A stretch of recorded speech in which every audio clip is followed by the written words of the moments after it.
Good morning, everybody. Ladies and gentlemen, it's a great pleasure for me to speak at today's plenary session of the World Library and Information Congress. During my presentation, such the time is quite limited, I would like to first introduce you to the European Digital Single Market Strategy, Poland's strategy for digitalization, as well as some important governance aspects, and tell you about the opportunities it may bring, mostly how it can improve citizens' access to information and culture. I will give you as well the brief overview of the digital projects of the Ministry of Digital Affairs, in particular in the area of access and reuse of public information, which might be especially interesting for you. As a good starting point, maybe would be to decode a little bit the digitalization and understanding really the why we are all doing that. Is it really worth to focus on and spend a lot of money on digital areas? According to the Teravat magazine, there are three important factors to mention at that moment. The first one is a world population.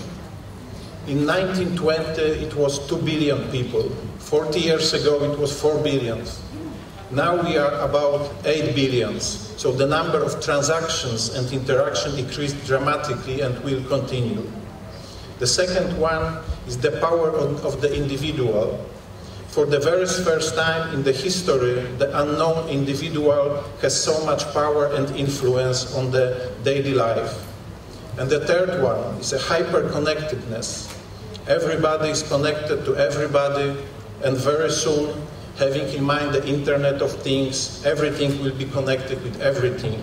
So there will be more and more interaction between the people, between the things within the Internet, and stuff like this.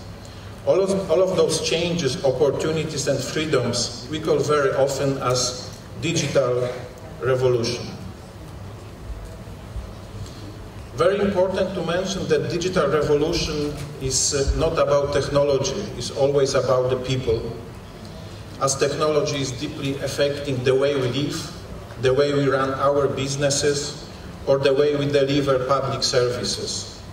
Enhanced use of digital services can improve citizens' access to the information and culture. The biggest challenge for the digitalization of the cultural heritage is access to modern digital equipment and qualified manpower. Every library, museum, or scientific center which want to have their footprint in the digital world should have now proper infrastructure and specialized IT experts. For Poland, there is a unique opportunity associated with the development of digital technology. Poland, due to its level of development, economic potential, according to the latest, actually last week, published the newest Eurostat analysis, we are the fourth fastest growing economy in the European Union, and aspirations of joining the European of most developed countries. We have designed the strategy which combines both European and national measures, which is for us extremely important in the digital space. Regarding the strategies, having in mind and from our perspective, there are two most important strategies from our perspective. The first one is a strategic action priorities of the Minister of Digital Affairs. Our national Polish strategy is very short, 15-16 pages document you can find on our website, which is showing very clearly where we are going. The strategy widely distributed across the EU a year ago with a very positive feedback. And the second one is European Commission strategy, which is Digital Single Market Strategy, the main and the biggest European strategy touching digital aspect. Worth to mention that both strategies, our national Polish strategy and European strategy, are very consistent and complementary. In very few words, what is DSM, Digital Single Market? The Digital Single Market Strategy was adopted by the European Commission on the 6th of May 2015 and includes a number of specific initiatives within digital space. Legislative proposals are now discussed by the co-legislator, the European Parliament and the Council. The notion of single market refers to the market in which free movement of goods, persons, services and capital is ensured, where individuals and businesses can easily access and exercise online activities under conditions of fair competition, and where the high level of consumer and personal data protection, irrespectively of their nationality or place of residence, is guaranteed.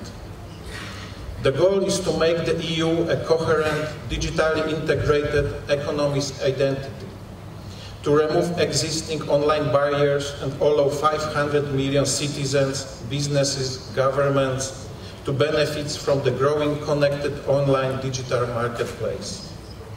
At that point, it is important to stress that these 4 freedoms were introduced in the Treaty of Rome some 60 years ago, long before emergence of the digital economy. That's the reason existing Estonian presidency, having the presidency from the 1st of July, is very much focused on the, let's call it, 5th freedom, which might be the free movement of data. The digital single market is built on 3 pillars. The first one provides improved access to online goods and services for customers and businesses all over Europe. It will break down barriers to cross-border online activity, prevent different forms of discrimination, remove differences in contract and copyright law between member states, ensure high-quality cross-border parcel delivery services, and finally reduce the VAT-related burden. The second pillar is about creating equal conditions for advanced digital network and services. In other words, building the right infrastructure and setting up the environment conducive to innovation and investment. The last piece of the strategy aims to maximizing the economic growth potential of the European digital economy in order to ensure that European industries are at the forefront of developing and exploiting ICT, automation, sustainable manufacturing and processing technologies. The government plenipotentiary of DSM, the Polish government is fully aware of the impact the digital single market strategy we have on the European as well national economy. That is why it decided to play an active role in the implementation of this initiative. Proof of that commitment is creation of a special position of government plenipotentiary for digital single market, which I have the privilege to assume. My responsibility is to present a coherent vision of digital priorities of the Polish government and to safeguard Poland's interest during the negotiation process. More specifically, I am to analyze existing barriers which hamper the implementation of digital single market in Poland and then elaborate concrete legal and organizational measures to remove those obstacles. The Digital Single Market Initiative touches upon different areas of the economy. On the EU level, we do have 4 commissioners dealing with elements of digital single market strategy, and at our governmental level, we have already 7 ministers involved.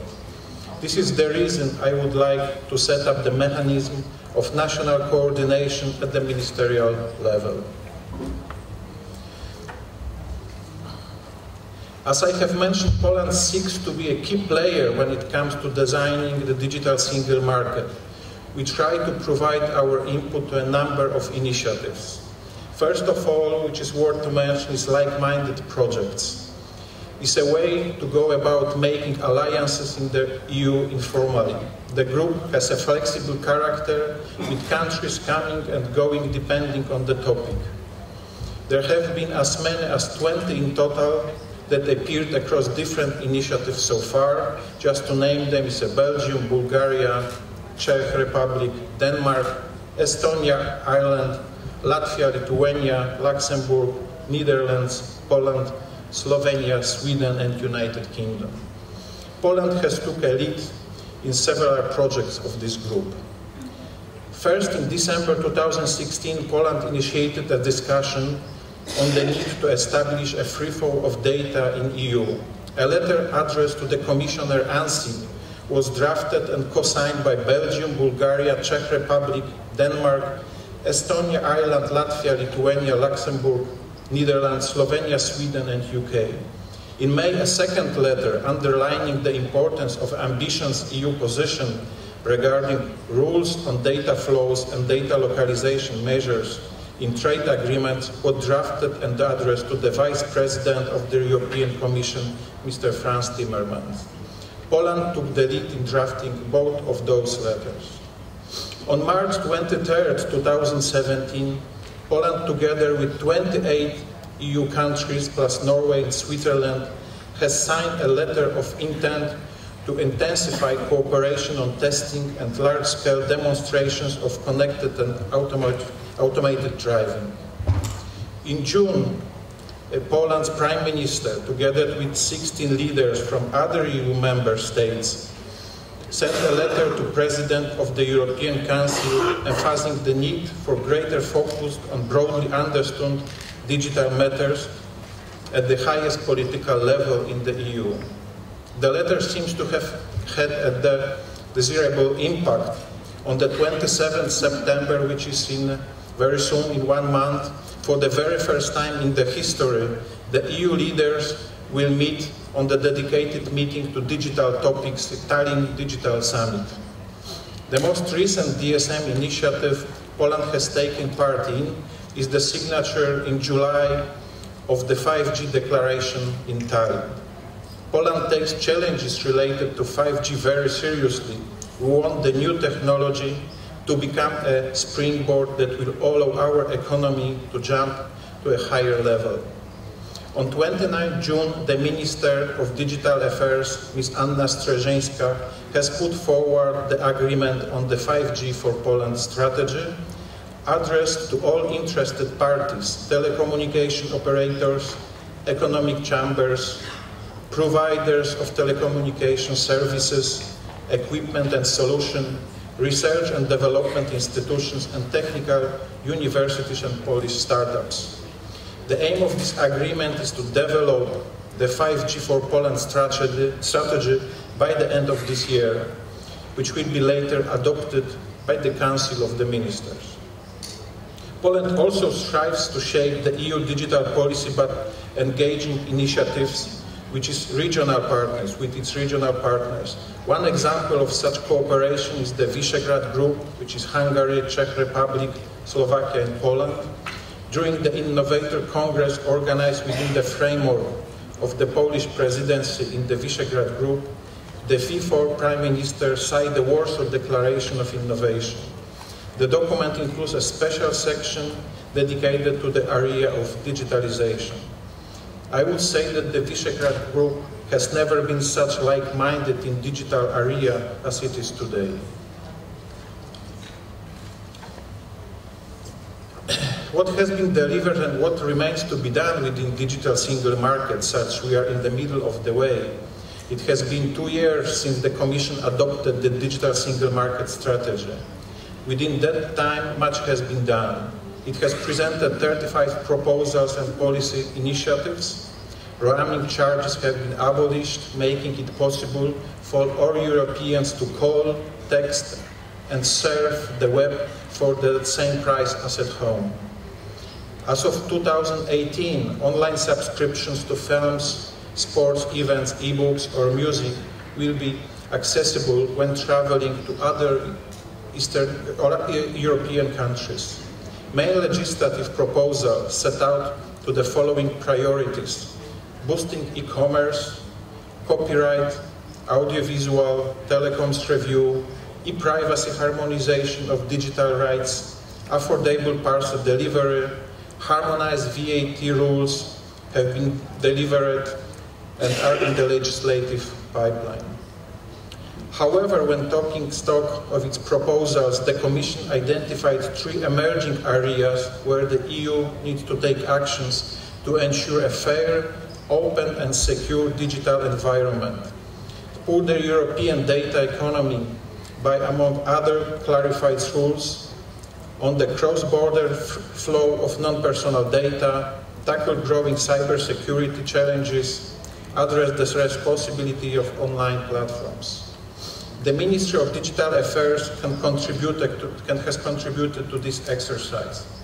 Together with 14 other EU member states, forming the group of like-minded countries, it co-signed a letter to Vice President of European Commission Andrus Ansip, listing the priorities of the European Commission should focus on in the near future.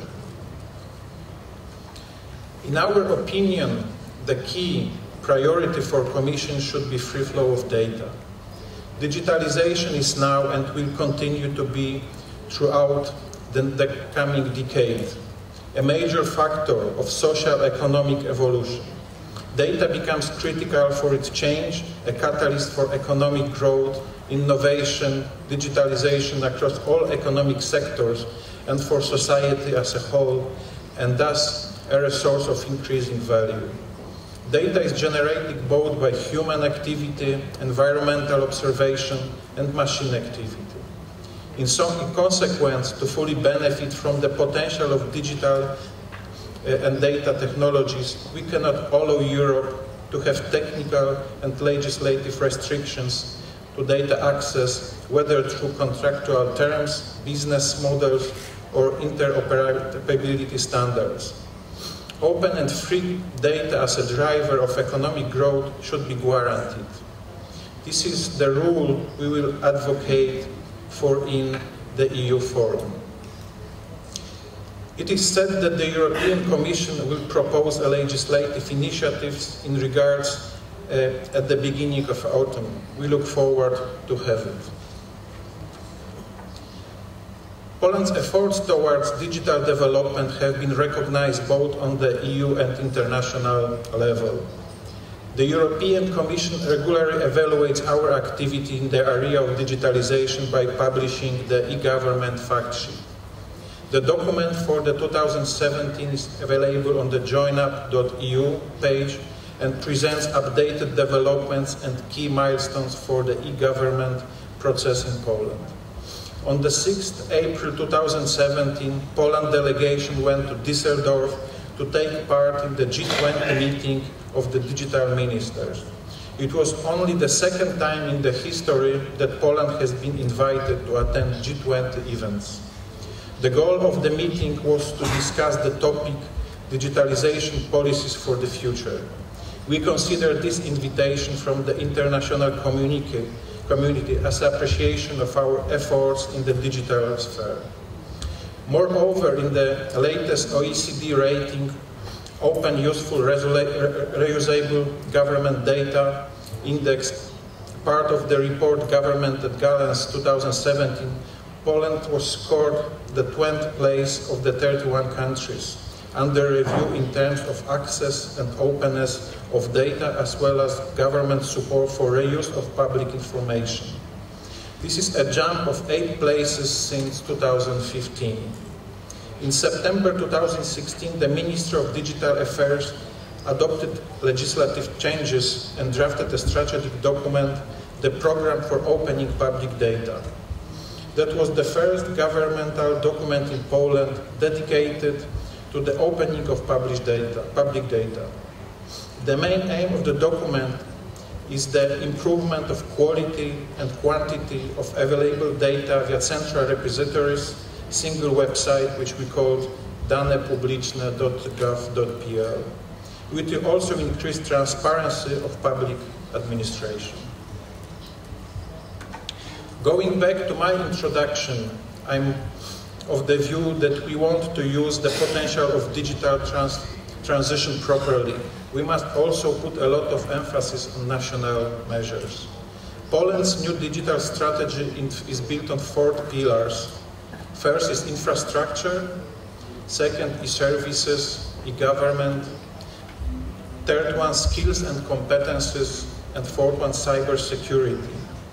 Recently adopted National Cybersecurity Framework Policy 2017-2022, the objective is to ensure a high level of security for the key actors such as public and private sectors, plus citizens in the provision and use of essential services and digital services.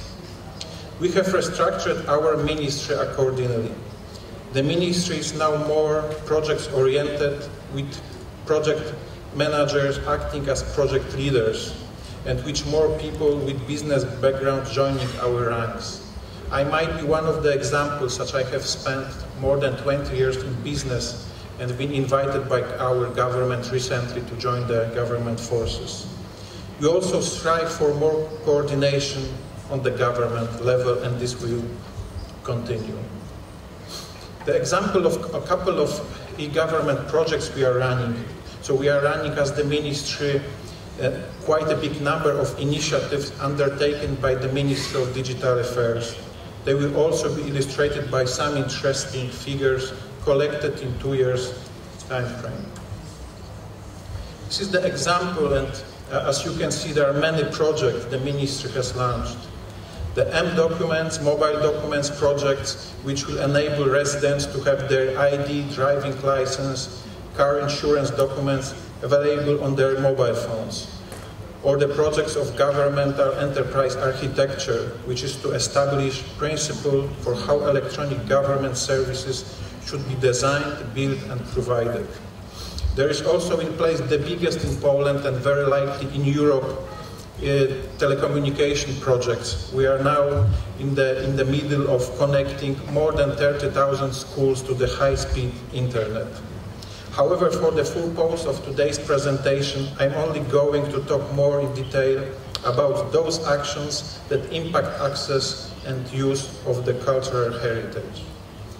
It's worth to say that there is more than 500 e-services launched last 18 months, which represents 90% of all e-services in Poland.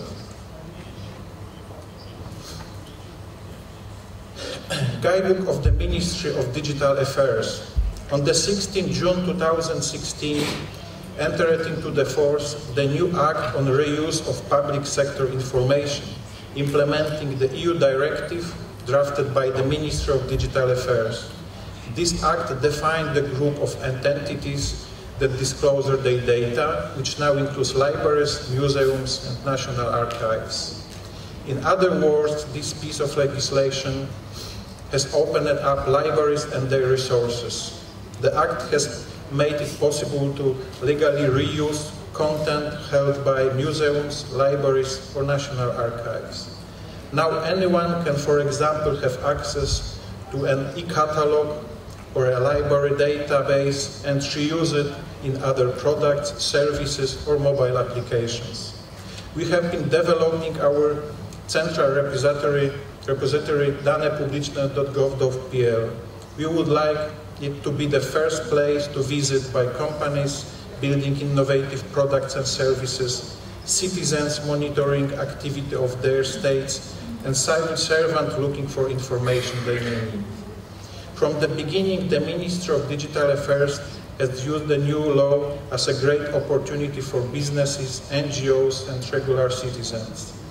At the same time, we were aware of the organizational and legal challenges laboratories staff would have to deal with. Therefore, in order to put some light on the new rules, the Ministry published a guidebook describing in details the process of implementation of the applicable legislation.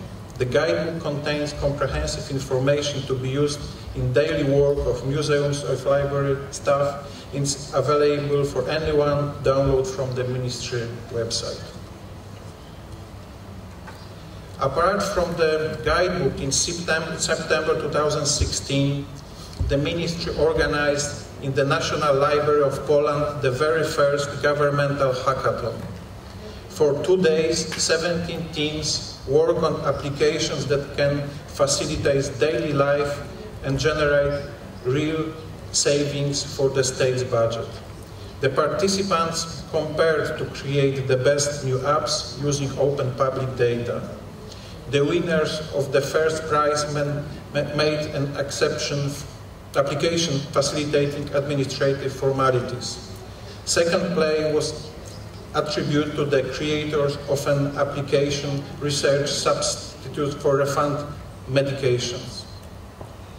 Finally, in the third place, there was a team which creates a game using budgetary data.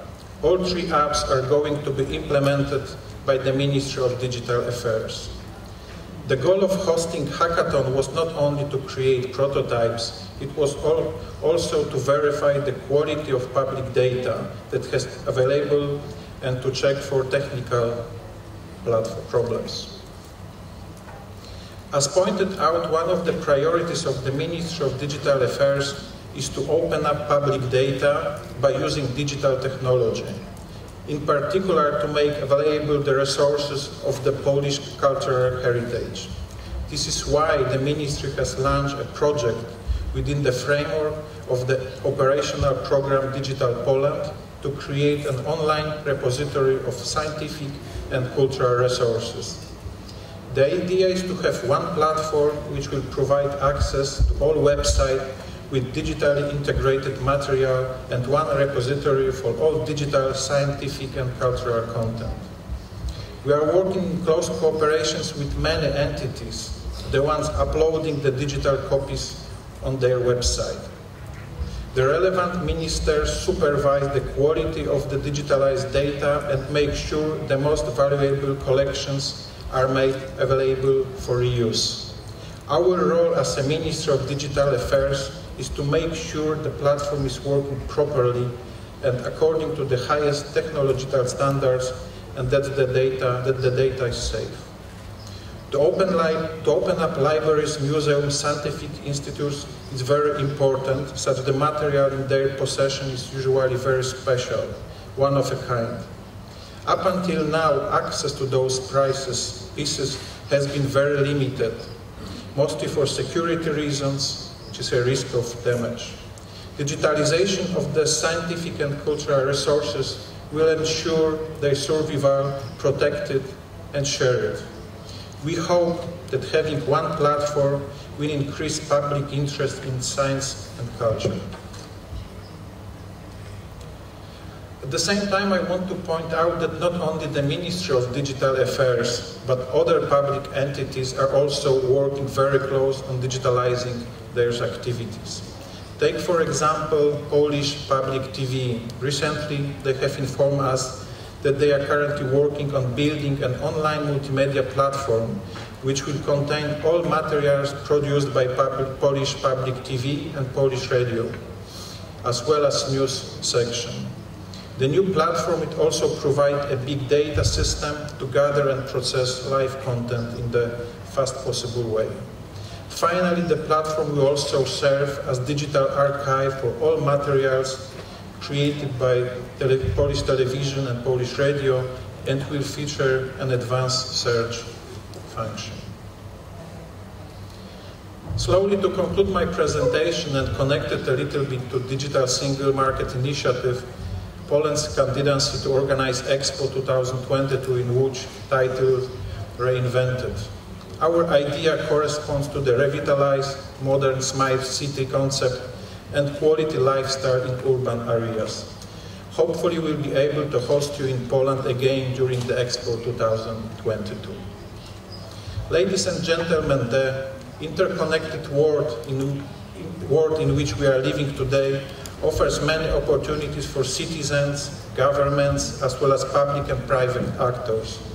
I'm convinced that this Congress will contribute to effectively drive technological innovation within digital space as well. Thank you for your time.